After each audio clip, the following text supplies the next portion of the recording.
तो rotation chapter में अभी तक हमने जो कुछ पढ़ रखा था उसमें लास्ट क्लास की अगर मैं बात करूं तो हमने किसी एक्सिस के अबाउट टॉर्क कैसे लिखते हैं इसके बारे में बहुत डिटेल में बात किया था।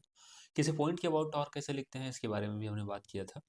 आज की क्लास में हम लोग बात करेंगे न्यूटन सेकेंड लॉ, और वो भी अच्छा न्यूटन सेकेंड लॉ तो आपने पढ़ रखा है, F बराबर मास टाइम्स एक्सेलरेशन अगर मास कांस्टेंट हो।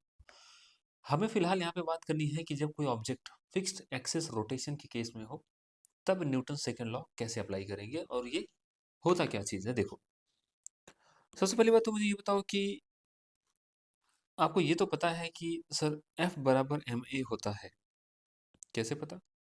न्यूटन सेकेंड लॉ कि फोर्स बराबर होता है मास टाइम्स एक्सेलरेशन। जहां आप कहते हो एक्सेलरेशन का मतलब होता है, मतलब जहां F is force, A is acceleration. Actually जो काम ट्रांसलेशन वाले केस में फोर्स करता है वही रोटेशन के केस में टॉर्क करता है, और जो काम ट्रांसलेशन के केस में एक्सेलरेशन करता है वही काम रोटेशन के केस में एंगुलर एक्सेलरेशन करता है। और ये मास की जगह कौन आता है? Moment of inertia. जब हमने मोमेंट ऑफ इनर्शिया कैलकुलेट किया था वहां भी इस टाइप की बातें किया था कि ये मास के जैसा ही है, रोटेशनल मास। तो जो न्यूटन का सेकेंड लॉ है उसको मैं ऐसे लिख सकता हूं, torque is equal to I times alpha. ये एफ बराबर एम ए ही लिखा है एक तरीके से, जहां टॉर्क क्या है, मतलब ये है टॉर्क, टाउ क्या है, torque about axis of rotation. I क्या है, मोमेंट ऑफ इनर्शिया, बॉडी का moment of inertia about axis of rotation. Alpha क्या है, अल्फा क्या है, एंगुलर एक्सेलरेशन ऑफ बॉडी।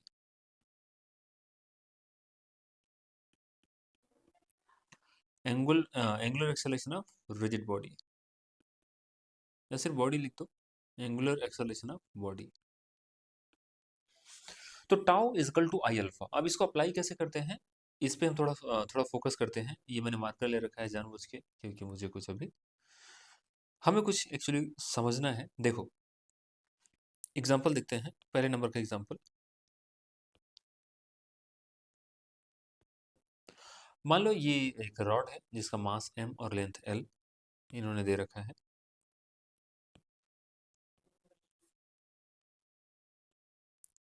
इस रॉड को एक एंड पे आपने हिंज कर रखा है, हिंज। और ये एक यूनिफॉर्म रॉड है। ये रॉड कैसा है? Uniform rod. जैसे ही मैंने यूनिफॉर्म रॉड बोला ना, आप समझ जाते हो कि इसका सेंटर ऑफ मास कहाँ होगा, इस रॉड के मिड पॉइंट पर। सवाल ये है कि just after releasing the rod, सवाल क्या है, just after releasing the rod find, पहला क्वेश्चन करना है इसमें अल्फा ऑफ रॉड। इस रॉड का एंगुलर एक्सेलरेशन बताना है, B part. Acceleration of centre of mass, दो कैलकुलेशन हमें करना है यहाँ पे। जरा बताओ क्या ये एक फिक्स्ड एक्सिस रोटेशन है? अच्छा ये जो क्वेश्चन है इसका मतलब मैं बता देता हूँ। जैसे मान लो ये रॉड है, रॉड को मैंने यहाँ पे हिंज कर दिया है, इसके बाद ये रॉड घूम सकता है। मैंने रॉड को यहाँ इस वाले पोजीशन पे ऐसे ऐसे छोड़ दिया, छोड़ते ही ये ऐसे नीचे जाएगा। तो जैसे ही मैंने इसको रिलीज किया, रिलीज करने के जस्ट बाद इसका सेंटर ऑफ मास का एक्सेलरेशन क्या है और इसका एंगुलर एक्सेलरेशन, रोटेशन हो रहा है तो एंगुलर एक्सेलरेशन आएगा, टॉर्क लग रहा है तो देखो हम लोग इसको सॉल्व करते हैं। देखो जब भी आपने न्यूटन सेकंड लॉ अप्लाई किया था आपको याद होगा कि हमने सबसे पहला टास्क अपना होता था फ्री बॉडी डायग्राम बनाना। तो यहाँ भी हम लोग वही करेंगे। ये अपना रॉड है,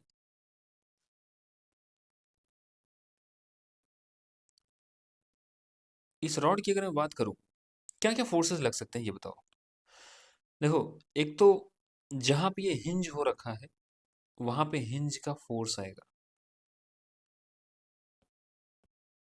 अब आपके मन में डाउट आएगा कि सर हमने F x F why he क्यों लिया। भाई देखो, जब हमें ये बात नहीं श्योर होता कि नॉर्मल किस डायरेक्शन में लगेगा, जैसे जैसे अगर मैं बात करूं, एनएलएम में भी हमने ये सब बातें कर रखा है। फॉर एग्जांपल मैं यहाँ पे आपको बताता हूँ, जैसे मान लो ये दो मार्कर हैं, इन दोनों मार्कर की ये जो नोक नुकीले वाले हिस्से हैं ये ऐसे टच कर रखे हैं, ऐसे टच कर रखे हैं मान लो। क्या आप नॉर्मल ड्रॉ कर सकते हो इस वाले ऑब्जेक्ट के ऊपर? इस वाले ऑब्जेक्ट की वजह से कितना नॉर्मल आ रहा है, ड्रॉ कर सकते हो क्या? बहुत मुश्किल है, नहीं कर सकते। तो ऐसे केस में हम लोग क्या करते हैं कि इस वाले पेन के ऊपर हम बोलेंगे कि एक फोर्स एक्स में लग रहा है, एक वाई में लग रहा है। ये हमने एनएलएम में बहुत डिटेल में इसके ऊपर बात किया हुआ है। तो हिंज के फोर्स को दिखाने का यही बेस्ट तरीका है, एक वाई में मान लो, एक एक्स में मान लो। अब आपके मन में ये जरूर आ सकता है कि सर हम एफ एक्स को इधर मान ले तो क्या समस्या है। मान लो कोई समस्या नहीं है, जो आंसर आना होगा आ जाएगा। ज़्यादा से ज़्यादा अगर मान लो आपने एफ एक्स इधर माना है और माइनस में आंसर आ गया तो आप समझ जाओगे कि इधर आ रहा है आंसर, बस इतना ही फर्क पड़ेगा, है ना। तो हमने बोल दिया कि भाई एफ वाई ऊपर है और एफ एक्स लेफ्ट साइड है। इसके अलावा कोई और फोर्स लग रहा है क्या? लग रहा है। कौन सा लग रहा है? Force of gravity. रॉड के ऊपर इन तीन फोर्सेस के अलावा, वैसे देखा जाए तो एक हिंज का फोर्स है, एक ही फोर्स है वो, और एमजी वाला फोर्स। इसके अलावा कोई फोर्स लग रहा है क्या? ना, कोई फोर्स नहीं लग रहा है। और ये है अपना हिंज वाला पॉइंट। बताओ क्या जो रोटेशन है वो हिंज के अबाउट ही होगा? रोटेशन हिंज के अबाउट ही होना है, रोटेशन हिंज के अबाउट ही होना है। तो उसी हिंज की अबाउट टॉर्क लिख दो, उसी हिंज की अबाउट एक्सेलरेशन आ जाएगा। लेकिन उसी हिंज की अबाउट आपको मोमेंट ऑफ इनर्शिया भी लिखना पड़ेगा। तो बताओ इस वाले पॉइंट की अबाउट, इस वाले पॉइंट की about moment of inertia rod का कितना होता है, ये आपको पता होगा। अरे सर क्या बात करते हो, एम एल स्क्वायर बाई 3 हमने याद कर रखा है। सही में एम एल स्क्वायर बाई 3 याद होगा आपको। अच्छा, टॉर्क अबाउट हिंज कितना आया? तो पहले ये तो सोचो कि किसकी किसकी वजह से टॉर्क आएगा। देखो, एफ वाई और एफ एक्स हिंज से ही पास हो रहा है, इसका मतलब उसका टॉर्क तो आएगा नहीं। तो किसका टॉर्क आएगा? सिर्फ एम जी का। और देखो एम जी कितना डिस्टेंस पे है, अगर देखा जाए हिंज से एम जी कितने डिस्टेंस पे है, एल बाई टू पे। तो ये बन जाएगा L by two into M G, ये बना टॉर्क। और ये टॉर्क क्या चाहता है कि रॉड हिंज के अबाउट ऐसे घूम जाए, क्लॉकवाइज सेंस में घूम जाए। तो अगर टॉर्क चाहता है कि रॉड ऐसे घूम जाए, उसके अच्छा हिंज के अबाउट अपने मोमेंट ऑफ इनर्शिया भी निकाल लिया, तो न्यूटन सेकेंड लॉ क्या कहता है? Tau about hinge is equal to I into alpha about hinge, है ना। तो टॉर्क की वैल्यू कितनी आई? L by two M G. अच्छा ये एल जो है इसको हमने स्मॉल लेटर लिया हुआ है। L by two into M G is equal to I कितना है? M L square by 3 into alpha. बड़ा ही सिंपल सा कैलकुलेशन है, alpha is equal to 3g by 12।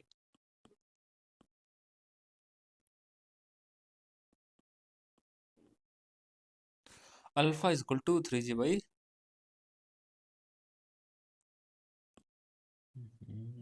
इसको alpha is equal to 3g by 2l आ जाना चाहिए। अल्फा तो आ गया। अब देखो अल्फा किसी पॉइंट का नहीं होता, पूरे बॉडी का ही है। अगला टास्क अपना क्या है कि हम सेंटर ऑफ मास का एक्सेलरेशन पता करना चाहते हैं। सेंटर ऑफ मास एक पॉइंट है, पॉइंट, और किसी पॉइंट का मैंने बताया था कि फिक्स एक्सिस रोटेशन में हर एक पार्टिकल सर्कुलर मोशन कर रहा होता है, हर एक पार्टिकल सर्कुलर मोशन कर रहा होता है। ऐसे में अगर मैं रॉड का डायग्राम फिर से बनाऊं, ये सब कुछ अल्फा से घूम रहा है। तो इस वाले पॉइंट का अगर मैं आपसे एक्सेलरेशन पूछता, तो बेसिकली अभी इस इंस्टेंट पर भाई जस्ट आफ्टर रिलीजिंग की बात करोगे, छोड़ते ही रॉड तो हॉरिजॉन्टल ही रहेगा ना उस टाइम, तो क्या acceleration of centre of mass vertically downward ही आएगा? इस रॉड के परपेंडिकुलर ही तो ईटी आता है, और यहाँ पे टेंजेंशियल एक्सेलरेशन ही सेंटर का एक्सेलरेशन बनेगा, सेंटर ऑफ मास का। तो ये आर इंटू अल्फा होता है, और यहाँ पे आर किसके बराबर है? L/2 into alpha.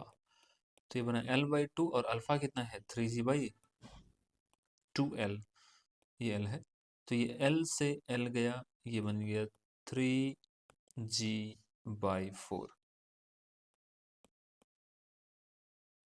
AC कितना आ गया?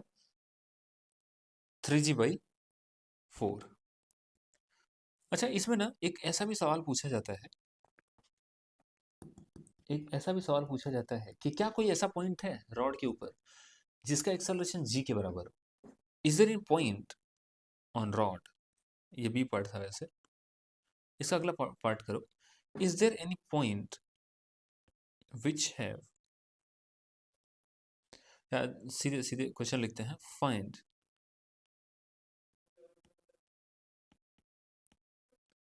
Distance of point from hinge which have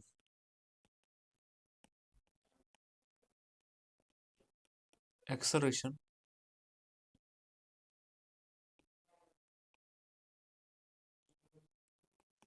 equals G. Rod के ही ऊपर कोई एक ऐसा पॉइंट है जिसका एक्सेलरेशन जी के बराबर है, क्या ढूंढ सकते हो ऐसा कौन सा पॉइंट है? कितना डिस्टेंस पे है वो? देखो ढूंढते हैं। रॉड का सबसे पहले तो डायग्राम बनाओ।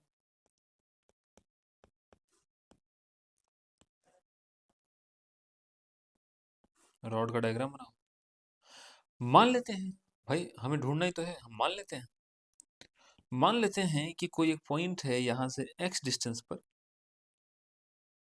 जिसका एक्सेलरेशन g के बराबर है। मान लिया, मानने में क्या जाता है। और हमें पता है कि पूरे रॉड का acceleration, tangential sorry angular acceleration is alpha. तो बताओ इस पॉइंट का एक्सेलरेशन, टेंजेंशियल एक्सेलरेशन ही यहाँ पे नेट एक्सेलरेशन बनेगा, तो जो AT आएगा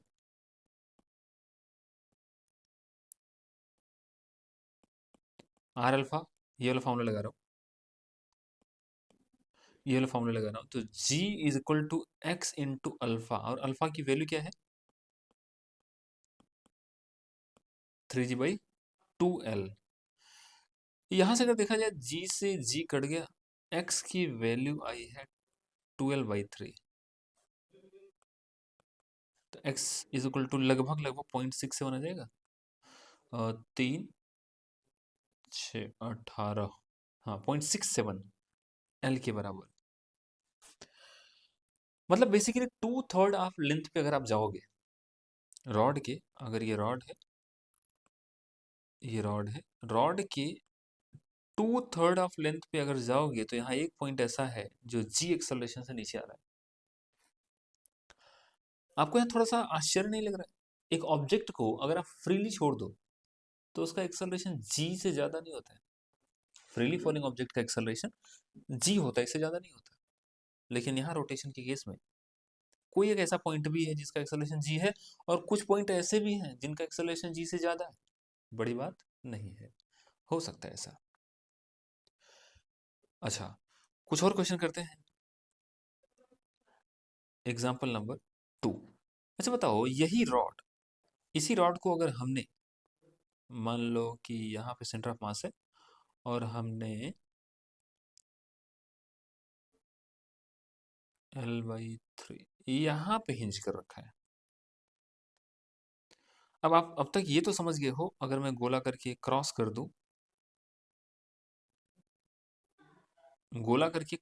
तो समझ जाना हिंज यहीं पर है। मतलब अब मैंने रॉड को एंड से नहीं, कहीं यहां से रोटेट कराना चाहे, ऐसे ऐसे छोड़ रहा हूँ। पहले केस में हमने यहाँ पकड़ रखा था, यहाँ हिंज किया था। इस वाले केस में अब हम यहाँ पकड़ के ऐसे घुमा रहे हैं।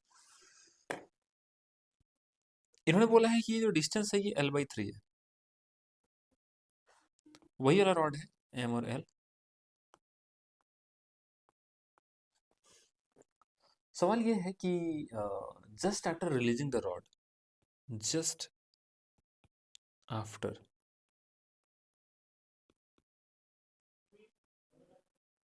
Releasing the rod. अच्छा, आप इस टाइप के क्वेश्चन में जब भी देखोगे ना, जस्ट आफ्टर ज्यादातर टाइम पूछता है। अगर कुछ और बोलना होगा तो और भी टाइप के सवाल आते हैं कि जब हमने छोड़ा, छोड़ने के बाद जब ये 30 डिग्री घूम गया तब कितना होगा, इस टाइप की बातें पूछते हैं। खैर अभी हम सिंपल वाला वर्जन देख रहे हैं। Just after releasing the rod, just after releasing the rod find. पहला पार्ट अल्फा, दूसरा part acceleration of centre of मास, और एक पॉइंट है यहाँ पे ए, एक्सेलरेशन ऑफ ए। तीन क्वांटिटी कैलकुलेट करनी है, angular acceleration, acceleration of centre of मास, और एक्सेलरेशन ऑफ पॉइंट ए जो कि एंड पर है। फिर से देखो, मैंने जैसा कि मैंने बताया, इस टाइप के क्वेश्चन को जब भी सॉल्व करना है, अल्फा पूछा है तो भाई एम बराबर M N, tau equal to I alpha लिखना पड़ेगा, और ऐसे में हमें एफ बी डी पहले ही बनाना होता है, एफ बी डी पहले ही बनाना होता है। अब हमारा एक्सिस ऑफ रोटेशन यहाँ पे कितने डिस्टेंस पे है, L/3 पे। ये रहा सेंटर ऑफ मास, और सेंटर ऑफ मास पे कितना फोर्स लगता है, mg। एक काम करता हूँ, इसको अलग कलर से दिखाता हूँ। सेंटर ऑफ मास पे mg फोर्स लगा, ये रहा axis, sorry axis of rotation तो हमने दे ही दिया है।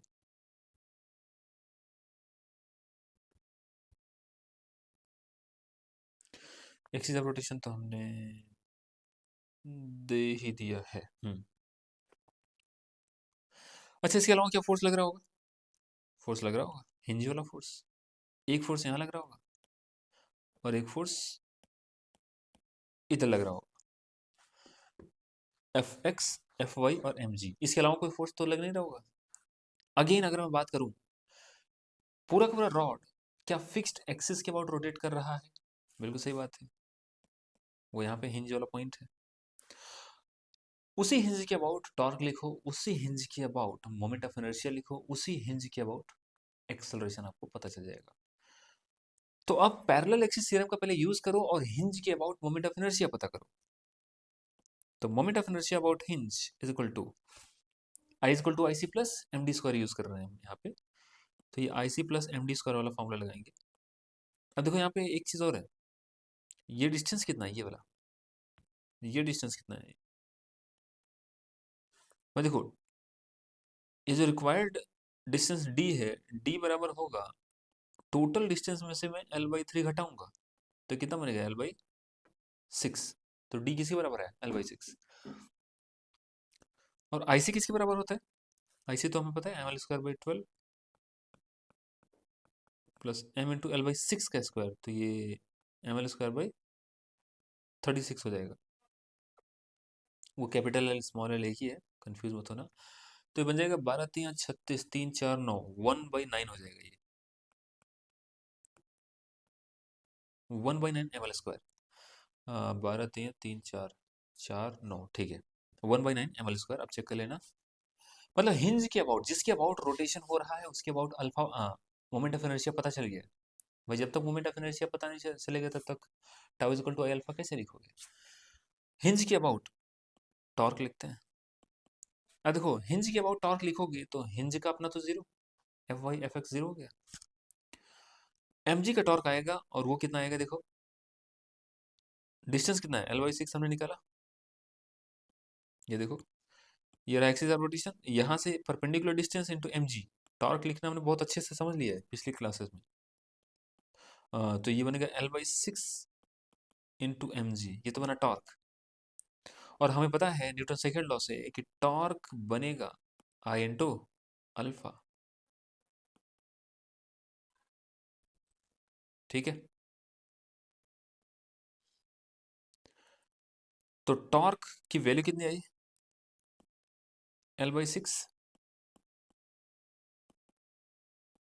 इंटू एम जी। आई कितना आया? आई हमने यहाँ पे कैलकुलेट कर रखा है। आप यहाँ पे गलती कर सकते हो, ध्यान रहे आई हिंज के अबाउट ही लिखेंगे हम। तो अल्फा कितना आया? ये हो जाएगा 3 3 जार 3 2 जार, तो alpha is equal to 3G। ओहो, फिर से सेम ही आ गया। ऐसा कैसे हो सकता है भाई? आ सकता है क्या? आ सकता है, कोई बड़ी बात नहीं। एक्सिस ऑफ रोटेशन चेंज हुआ तो टॉर्क चेंज हुआ, उसी के हिसाब से मोमेंट ऑफ इनर्शिया चेंज हो गया, तो अल्फा आ गया। पर अल्फा हर बार इतना ही जरूरी नहीं है, ध्यान रहे। इसका बी पार्ट क्या था? रॉड की सेंटर ऑफ मास का एक्सेलरेशन बताना था, जबकि हमने हिंज कहाँ किया था? L/3 डिस्टेंस पे, है ना। सेंटर मास यहाँ पे होगा, और हमने अभी अभी देखा कि जो अल्फा आएगा, अल्फा अल्फा कितना कैलकुलेट किया? 3G/12।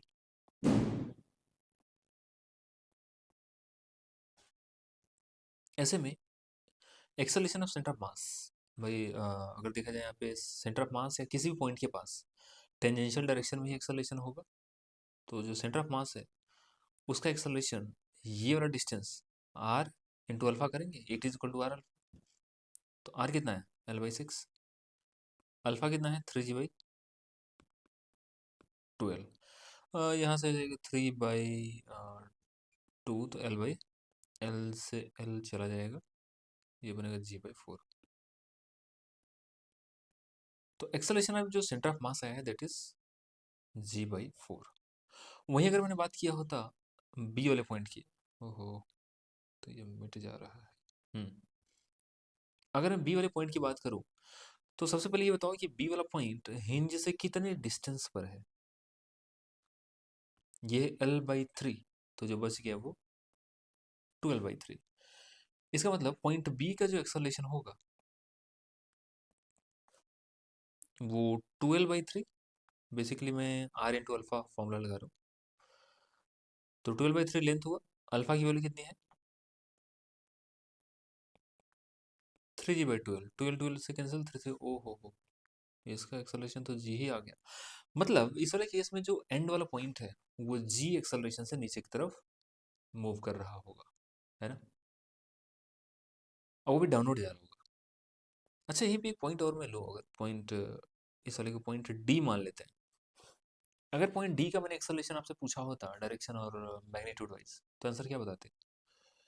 एक्सेलरेशन पॉइंट डी की अगर बात करोगे ना, तो सबसे पहली बात तो ये समझो कि डी वाला पॉइंट ऊपर की तरफ जा रहा है, तो इसका एक्सेलरेशन इधर आएगा, और वो कितना आएगा?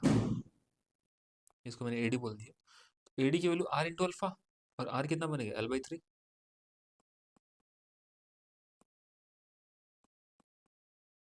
L/3 इंटू अल्फा, अल्फा कितना है? 3G/12। एल से एल, इसे ये G/2। G/2 तो आया, लेकिन ये अपवर्ड आया है, डाउनवर्ड नहीं। जबकि ये किधर था? डाउनवर्ड। और ये भी किधर था? डाउनवर्ड। ये बी पार्ट, सी पार्ट, हमने सभी पार्ट इसके कैलकुलेट कर लिए हैं। इसमें अभी हमें कुछ और क्वेश्चन करते हैं। ये तो रॉड था, जिसमें बहुत ही सिंपल हमने रॉड का केस ले रखा था। हमारा रॉड ना हो के कुछ और होता। एग्जाम्पल नंबर 3 लेते हैं। चलो अच्छा, किसका आपको मोमेंट ऑफ इनर्शिया याद है? रिंग का। रिंग का कैलकुलेशन करते हैं। एक रिंग है, इस रिंग को, ये रिंग है जिसका मास m है, रेडियस r है। इसका सेंटर मास यहाँ पे है। आपने इस वाले पॉइंट पे हिंज कर दिया, समझिए ऐसा रिंग है, यहाँ इस वाले पॉइंट पे हिंज कर दिया। ये रॉड, ये जो रिंग है, इसे रोटेट करके नीचे की तरफ आएगा, छोड़ने के जस्ट बाद। तो इन्होंने पूछा है, सवाल सवाल पूछा है कि फाइंड, ये हिंज पॉइंट है, find acceleration of, find angular acceleration of, find angular acceleration of ring. ये पहला पार्ट है। इसका दूसरा पार्ट है find acceleration of centre of मास। अच्छा, इसमें ना कुछ पॉइंट लेते हैं ताकि थोड़ी सी और कंसेप्चुअली आप सीखें चीज़ों को। मज़ा आ जाएगा भाई साहब इस क्वेश्चन में, अगर आपने ढंग से सॉल्व कर लिया तो। चलो इसको सी बनाते हैं, इसको ए बनाते हैं, इसको बी बनाते हैं। 3 पॉइंट्स हैं। Find acceleration of A B C, तीनों पॉइंट की एक्सेलरेशन आपको बताना है, और ये गिवन है रिंग। अच्छा, ये सब जो पूछा जाता है, मान लेते हैं ये जस्ट आफ्टर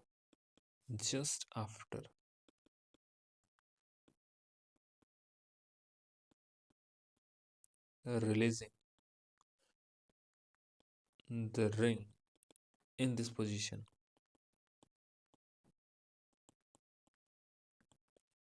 आपने रिंग को इसी पोजीशन में छोड़ दिया, और जस्ट आफ्टर रिलीजिंग आपसे पूछा गया है कि ए बी और सी का एक्सेलरेशन क्या होगा। बड़ा ही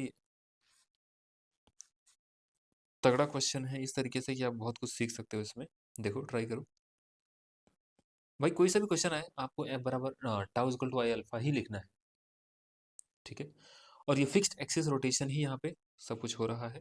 तो देखो, मैं एक बार डायग्राम बनाता हूँ।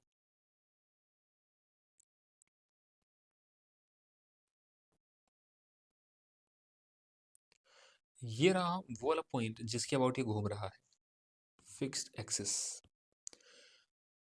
क्या इसका एम जी सेंटर वाले पॉइंट पे ही लगेगा? भाई, रिंग का सेंटर मास कहाँ होता है? 2r/पाई पे नहीं, वो तो आधे रिंग का होता है। इसके जियोमेट्रिक सेंटर पे है ना एम जी। इसके अलावा हिंज वाला फोर्स यहाँ लगेगा और यहाँ लगेगा, एफ वाई एफ एक्स। हालांकि इससे हमें ज़्यादा मतलब नहीं है। क्यों? क्योंकि टॉर्क अबाउट हिंज जब लिखेंगे तो इसका टॉर्क तो वैसे भी 0 हो जाएगा। तो देखो, torque about hinge is equal to I about hinge into alpha, ये लिखेंगे। अच्छा, हिंज के अबाउट टॉर्क क्या होगा, सॉरी, मोमेंट ऑफ इनर्शिया क्या होगा, पहले तो ये कैलकुलेट करो भाई। आई अबाउट हिंज एक ऐसी एक्सिस जो सर्कल के, जो रिंग के प्लेन के परपेंडिकुलर हो, वही तो है ये। तो I equal to I C plus M D square से करेंगे, और आई सी कितना होता है, एम आर स्क्वायर।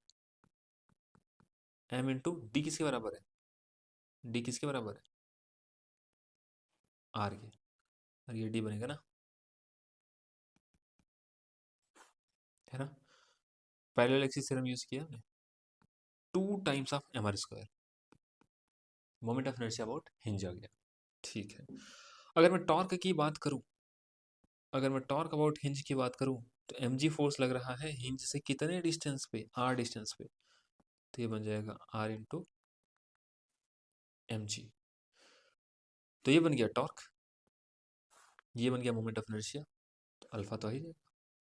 तो देखो, इस वाले इक्वेशन से देखो, R times M G torque is equal to I कितना है, 2mr² इंटू अल्फा।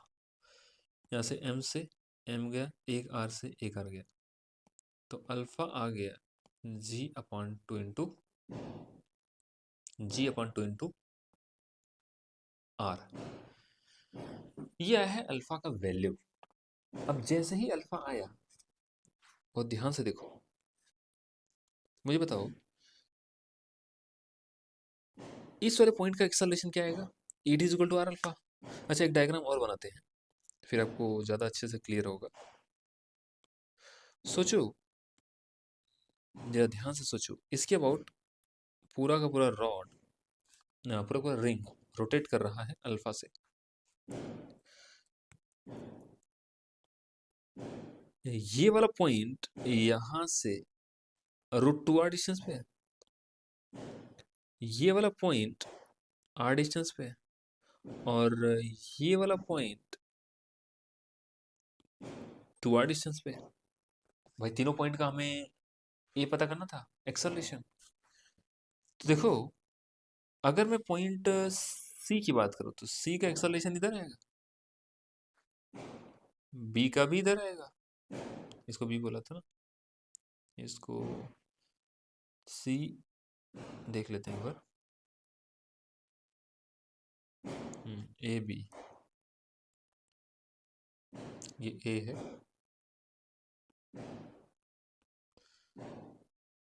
और ये बी है। तो आप देख सकते हो यहाँ पे कि सेंटर वाले पॉइंट का एक्सेलरेशन नीचे की तरफ आएगा, इस वाले पॉइंट का भी एक्सेलरेशन नीचे की तरफ आएगा, और बी वाले पॉइंट का एक्सेलरेशन इधर आएगा। आप कहोगे सर क्यों? आप कहोगे क्यों? देखो, टेंजेंशियल एक्सेलरेशन कभी भी रेडियस के परपेंडिकुलर होता है।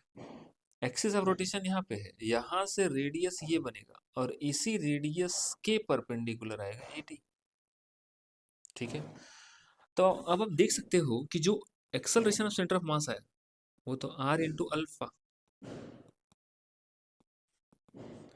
जो कि g/2 के बराबर है। ये पेन का कलर शायद कम दिख रहा होगा। वही मैं अगर बात करूं एक्सेलरेशन ऑफ ए कितना है, तो आप कहोगे सर 2r इंटू g/2r, तो आप कहोगे g के बराबर आ रहा है, ये भी डाउनवर्ड आ रहा है, ये भी डाउनवर्ड आ रहा है। और एक्सेलरेशन ऑफ अगर मैंने आपसे b पूछ लिया होता तो आप कहते sir √2r into alpha, are से गया तो आ जाएगा g/√2। लेकिन ये किसी एंगल पे है, ध्यान रहे। यही मैंने अगर आपसे पूछ लिया होता ना कि बी पॉइंट का एक्सेलरेशन बताओ वेक्टर फॉर्म में, भाई साहब घूम जाते, पर घूमना नहीं है हमें। कैसे? ये एंगल 45 डिग्री बन रहा है, अरे ये 45 है तो ये भी 45 है, तो ए बी का कॉस थीटा, ए बी का साइन थीटा, ये एक्स एक्सिस है, ये वाई एक्सिस है, तो लिखा जा सकता है, ए बी वेक्टर तो लिखा जा सकता है ना, कोई बड़ी बात थोड़ी है, आप लिख सकते हो। ठीक है, आगे बढ़ते हैं, जरा इसके बारे में बताओ। एग्जाम्पल नंबर 4, अब मान लेते हैं कि रॉड ऐसा है, ऐसा,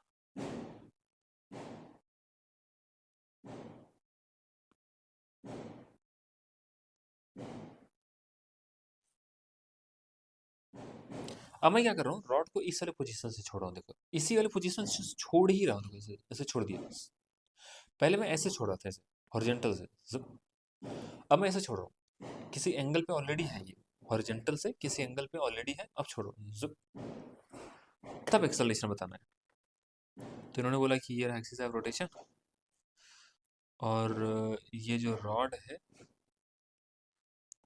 ये वर्टिकल से कुछ यहाँ पे मान लेते हैं थीटा एंगल पे है, और एक काम करते हैं, थीटा की ना एक वैल्यू ले लेते हैं, थीटा की वैल्यू, ठीक है थीटा रहने दो। सवाल ये है कि फाइंड जस्ट आफ्टर रिलीजिंग, ये क्या है, रॉड है, और रॉड का मास m, लेंथ l, कुछ नहीं बोला है तो यूनिफॉर्म रॉड लेकर चलेंगे। फाइंड, फाइंड पहला पार्ट है find alpha of rod, B part, B part हमें करना है find acceleration of centre of मास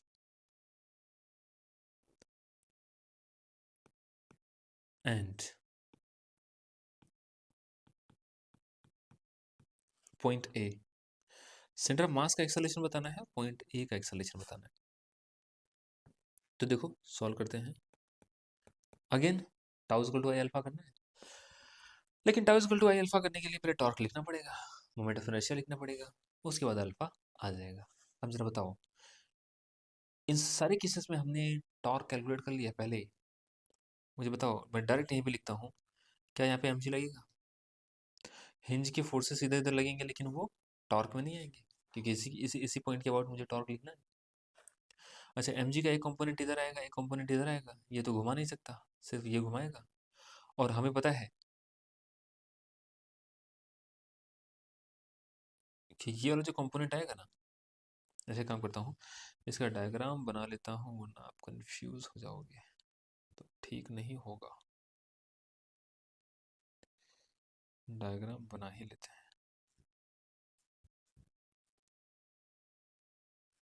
पता चला कहोगे सर आपने तो बना लिया, लेकिन हमसे नहीं बना।